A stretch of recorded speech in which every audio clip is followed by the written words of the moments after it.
مغل دور کی عظیم شاہی تاریخ میں دیوان عام کا ذکر تو ہر جگہ ملتا ہے، لیکن کیا آپ لوگ یہ جانتے ہیں کہ دیوان عام کے علاوہ بھی ایک جگہ ایسی تھی جہاں پر عام لوگ اپنے مسائل لے کر بادشاہ کے حضور پیش ہوتے تھے؟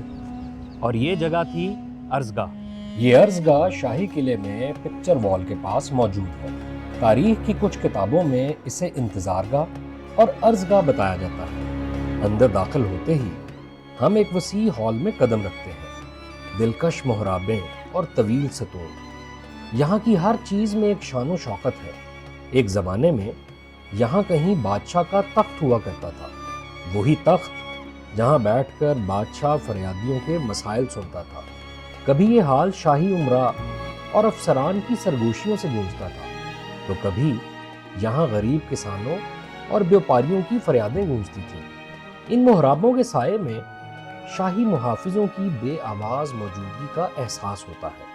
یہ محافظ انہی آرچز میں تعینات ہوتے تھے۔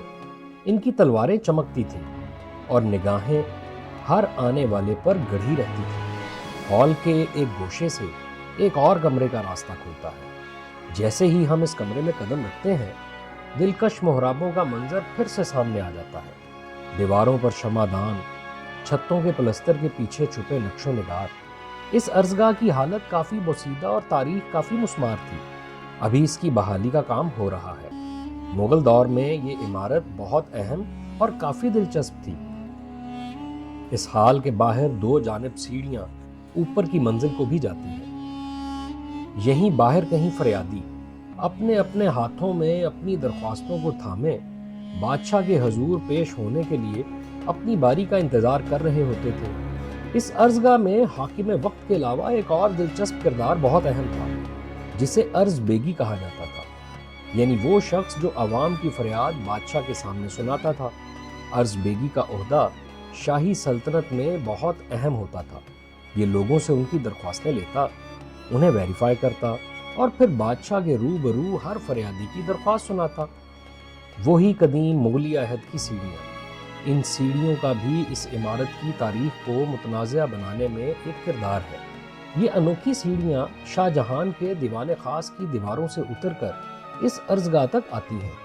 اسی لیے بعض تاریخ دانوں کے مطابق یہ شاہ جہان کے دور کی بنی ارزگاہ ہے، جبکہ اس کا ایک حصہ جہانگیری احاطے کے قریب ہونے کی وجہ سے بعض تاریخ دان اسے جہانگیر کے دور کی تعمیر سمجھتے ہیں۔ مغلیہ دور میں اس عمارت کی ایک شان و شوکت تھی۔ اس کے فرشوں پر قیمتی قالین، آرچز میں قیمتی پردے اور دیواروں پر خوبصورت نقش نگاری ہوتی تھی۔ رات کے وقت اس ارزگاہ میں فانوس اور چراغ جلائے جاتے تھے۔ پھر گورے کے دور میں یہ جگہ استبل کے طور پر استعمال ہوتی رہی۔ گورے نے اپنے دور میں اس عمارت میں بہت سی تبدیلیاں کی، جس سے اس کی تاریخ کا صحیح تعین کرنا اور مشکل ہو گیا۔